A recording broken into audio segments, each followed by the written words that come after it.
Ravi de vous retrouver pour On se dit tout, l'émission qui déshabille les décideurs.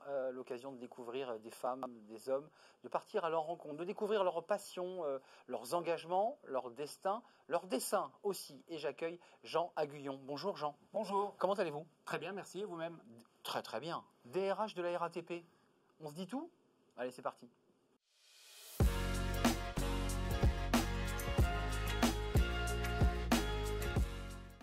Avec moi, le DRH de la RATP, dont on se dit tout. Alors, les DRH, vous connaissez leur fonction. DRH de la RATP, Jean Aguillon, vous avez la main, je mets des guillemets, mais sur combien de collaborateurs et de salariés? Alors, le groupe RATP, aujourd'hui, représente 69 000 personnes, dont 45 000 dans la RATP qu'on connaît le plus, c'est-à-dire celle qui exploite les transports publics de Paris et de la Petite Couronne. Mais en fait, c'est un groupe qui va au-delà des frontières parisiennes, puisqu'on exploite des réseaux de transport urbain dans 13 pays et sur 8 modes de transport. Oui, parce qu'on a un peu tendance à l'oublier, mais elle fonctionne comme une entreprise en développement. Elle va chercher des parts de marché, elle se développe, elle grossit. On est d'accord. Et en même temps, ce n'est pas tout à fait une entreprise privée, on est d'accord. Alors, c'est une entreprise à capitaux publics qui est en situation de monopole sur la région parisienne, en tout cas sur la première couronne et sur Paris, parce que la deuxième couronne fait déjà l'objet de mise en concurrence, et on se développe, comme vous le dites, ailleurs en France, en Europe, au Moyen-Orient, dans le continent américain et en Asie. C'est un métier évidemment intense de négociation avec les syndicats. C'est une des missions des DRH, signer des accords. Quand vous posez l'uniforme, quand vous posez le costume RATP, que vous rentrez chez vous et que vous avez bien le droit à souffler un peu, et c'est bien légitime. C'est quoi votre passion? C'est quoi? Vous vous reposez, vous prenez un livre, vous prenez vos baskets, vous vous amusez à peindre sur une toile. Qu'est-ce que vous faites? Alors, je suis un pratiquant sportif. Je suis passionné de sport, à la fois comme pratiquant et comme spectateur. Comme pratiquant parce que ça participe à l'équilibre de tout un chacun. Quel sport, Jean? C'est quoi Alors, j'ai longtemps pratiqué le rugby, donc un sport collectif. Et puis, l'âge venant, je me suis rabattu sur des sports plutôt d'endurance. Donc, j'ai pratiqué le triathlon et puis maintenant, je ne fais plus que du vélo. Et en tant que spectateur, je suis aussi passionné parce que c'est un des spectacles vivants les plus enthousiasmants. Le rugby? Le sport d'une manière générale, pas que le rugby. Je vous vois venir sur les JO là. Je vous vois arriver sur les JO. C'est un très grand événement pour le pays, pour la ville et pour la RATP. Mais c'est un spectacle vivant extraordinaire, avec de l'imprévu, avec des émotions, avec de la passion. Ouais, spectacle universel, hein. C'est vrai que tout le monde peut voir, comme les JO d'ailleurs, aux quatre coins de la planète. DRH, c'est quoi la définition que vous mettriez derrière ce mot? Parce que vous l'avez été pendant presque 16 ans chez Renault, qui est une très grande entreprise, puis là vous l'êtes aujourd'hui à la RATP. Vous avez ça dans le sang, DRH, c'est quoi la définition que vous mettez à votre métier? Je ne sais pas s'il y a une définition. En tout cas, celle que j'y mets, c'est, me semble-t-il, l'art, la méthode de faire vivre l'individu dans un collectif et de faire en sorte que le collectif sache vivre le mieux possible avec une somme d'individus. Ça, c'est un fil rouge à la fois dans mes études, dans mes passions extérieures aussi, et dans mon métier, que de savoir organiser la relation entre l'individu et le collectif. Engagé aussi dans l'associatif, parce que vous parlez de vos passions extérieures, on a compris que c'était la course, que c'était le sport, que c'est le plaisir de le regarder, mais l'association Course en Cours, c'est quoi ça? Alors l'association Course en Cours est une association qui depuis plus de 10 ans, 15 ans maintenant, permet à des publics qui en sont un peu éloignés de s'intéresser à l'enseignement scientifique par l'intermédiaire de projets pluridisciplinaires qu'une classe mène au cours de toute une année et qui fait l'objet d'un événement annuel. Et donc, depuis tout ce temps, il y a plus de 20 000 jeunes qui ont pu participer à ce programme. Et donc, que ce soit des publics de zones d'éducation prioritaire ou c'est un programme aussi qui essaye de faire en sorte qu'on attire de plus en plus de jeunes filles dans l'éducation, dans l'enseignement scientifique, parce qu'on sait qu'on a un peu de difficultés. C'est un des enjeux. Pour aller vers des filières tech ou des métiers qui sont plutôt en ce moment réservés à des garçons. Et qui sont en très grande pénurie de candidats disponibles. Mais DRH, c'est faire de la négo. Vous avez face à vous des syndicats qui ne sont pas toujours faciles, qui parfois posent des préavis de grève, qui parfois peuvent bloquer et finalement gênent la vie des usagers. Comment on gère ça? Vous avez fait de la psycho, vous avez une façon d'être, vous avez des techniques particulières, parce que c'est ça aussi être DRH, c'est la gestion de ses émotions, de ses stress. Parfois c'est compliqué quand même les négociations. Alors, je voudrais peut-être quand même dire aussi que le métier de DRH, c'est pas que de négocier, ça n'est pas que le conflit. Mais négocier ne veut pas dire conflit. C'est la confrontation en tout cas. Il y a des enjeux de formation, il y a des enjeux de développement des personnes, il y a des enjeux de qualité de vie au travail, il y a des enjeux d'accompagnement du potentiel des personnes. Ça, c'est aussi extrêmement enthousiasmant. Participer à l'élaboration de la raison d'être d'une entreprise, participer à tout ce qui fait l'engagement du personnel dans une entreprise, ça aussi, c'est le boulot des RH. Alors effectivement, la négociation en fait partie. Vos qualités, c'est quoi? Vous avez du recul, vous avez du métier déjà, c'est évident. Je pense que, en fait, je suis le fruit d'un couple qui n'avait pas la même nationalité, pas la même religion, pas la même origine sociale. Donc, depuis tout petit, je suis confronté à une forme de diversité. À Guyon, c'est la Lozère. C'est la Lozère. Ma mère était espagnole, alors tout ça tourne un peu quand même globalement autour du bassin méditerranéen, vers le sud, qui est aussi un foyer très multiculturel. Et donc je pense que cette capacité à peut-être comprendre des différences, à vivre avec des différences, c'est quelque chose qui donne une certaine forme de prédisposition à la négociation, parce que négocier, c'est quand même commencer à comprendre les enjeux, les intérêts de la partie avec laquelle on doit trouver un consensus. C'est faire un pas vers l'autre. Et que l'autre fasse un pas vers l'autre. Absolument. À Guyon, c'est la Lozère, vous parliez de l'Espagne. Vous dites finalement, mes racines, mon histoire familiale m'aident à comprendre l'autre. C'est aussi une entreprise très multiculturelle, la RATP. C'est une entreprise très très multiculturelle et multi-origine sociale. C'est un creuset de diversité à tout point de vue qui n'a pas beaucoup d'équivalent effectivement en France et en région parisienne.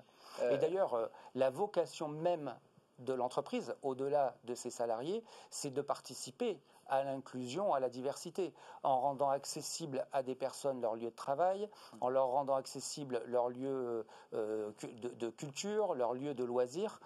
Donc à plusieurs égards, la RATP est un lieu de diversité et d'inclusion. Il ne faut pas oublier le triptyque, vous avez des négociations, vous avez de l'accompagnement, de la formation. J'allais dire c'est le métier traditionnel du DRH, mais en plus, pour la RATP, vous avez aussi des négociations qui sont presque aussi difficiles qu'avec les syndicats, avec l'État, avec celui qui est le financeur, et avec lesquels ça ne se passe pas toujours très bien. Alors, le monde du transport urbain a cette caractéristique d'être effectivement au cœur de plusieurs parties prenantes, l'autorité organisatrice, le financeur, l'autorité politique, le client final, et c'est un des charmes de ce milieu-là que d'être en capacité de comprendre la complexité dans laquelle il évolue. C'est bien dit. Jean Aguillon, vous avez choisi deux questions, l'une du Collège de Paris, la seconde de la question Anne Jarot. Commençons par le Collège de Paris. Jingle, et on découvre la question.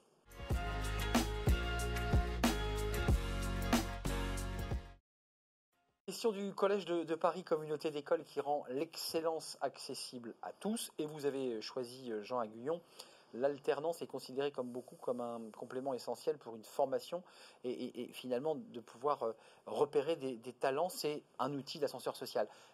Ça, c'est un élément au cœur des métiers des RH, l'alternance, sur laquelle vous vous appuyez, j'imagine. C'est un dispositif dans lequel, personnellement, je crois beaucoup. L'alternance, du fait que dans les dernières années, l'ensemble des formations, l'ensemble des niveaux de formation y est recouru, ça permet à un nombre beaucoup plus important qu'historiquement de pouvoir accéder à une diversité de métiers aujourd'hui complète. Ça permet d'aller chercher par le financement qu'on reçoit pendant la formation, des personnes qui, sans ce dispositif, auraient été socialement et sociétalement exclues. Donc on va chercher des talents dans des catégories de la population qui n'auraient pas été aussi évidemment concernées il y a quelques années. Donc pour ces raisons, je crois énormément dans l'alternance. Et puis, c'est un facteur d'intégration dans l'entreprise, une facilité d'intégration dans l'entreprise inégalée. C'est clair. Alternance avec des collaborateurs. Alors, je pense évidemment à ceux qui conduisent les métros, les bus, Puis aussi des métiers qui ne sont pas simples, des métiers où on est en 3-8, en 2-8, en horaire décalé. C'est un sujet, c'est peut-être aussi qui fait qu'aujourd'hui, vous hésitez, vous peinez à recruter. C'est des métiers difficiles pour certains d'entre eux. Alors, on est passé de l'alternance à l'attractivité avec votre question. L'attractivité des métiers qui ont les caractéristiques que vous venez de rappeler sont un des éléments auxquels on est effectivement confronté aujourd'hui. Mais l'alternant a la même situation. Il peut hésiter aussi à se dire, est-ce que je pars dans une filière RATP ? Parce que la carrière qui m'est proposée, c'est quand même des métiers où les horaires sont hachés, décomposés. Mais où il y a aussi des compensations. Et un alternant aujourd'hui peut rentrer à la RATP sur un poste de conducteur de bus, évoluer vers un poste de conducteur de métro, de conducteur de RER, peut basculer à la maintenance.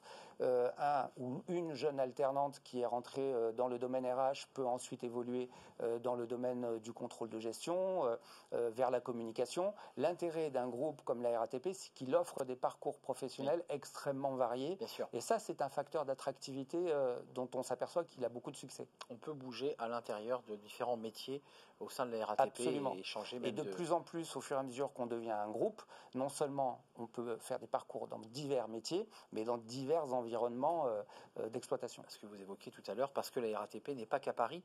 Question Anjaro, tout de suite le jingle, et on découvre la question que vous avez choisie.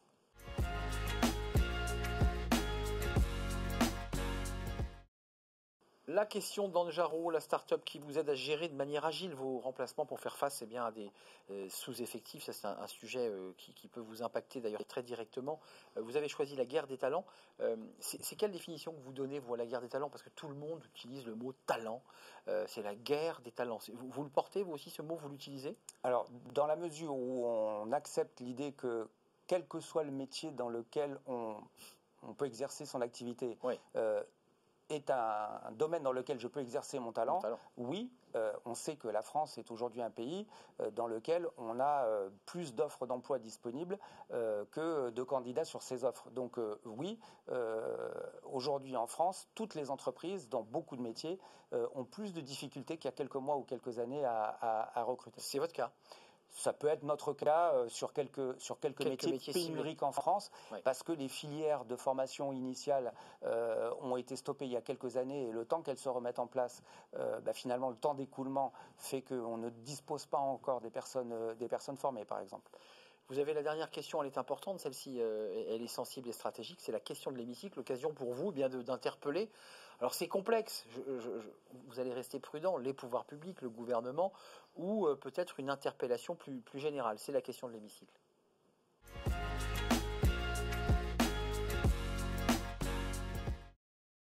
Jean Aguillon, vous allez pouvoir vous adresser directement à la caméra et vous faire partager peut-être une interpellation, une envie de faire bouger les lignes, peut-être. On vous écoute.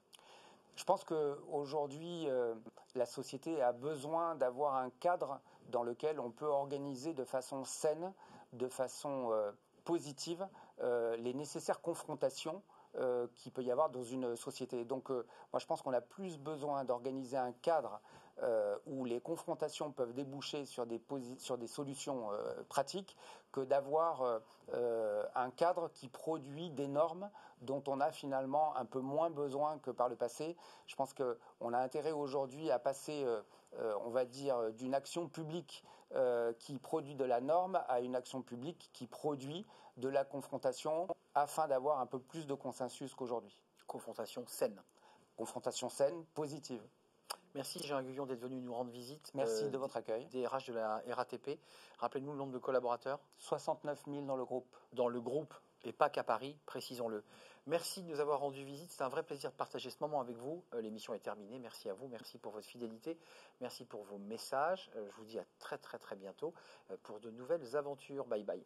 Décideurs engagés, l'émission TV de l'Hémicycle animée par Arnaud Ardouin qui déshabille les décideurs, qui nous permet d'appréhender ce qui chaque jour leur donne envie de se battre et de réussir.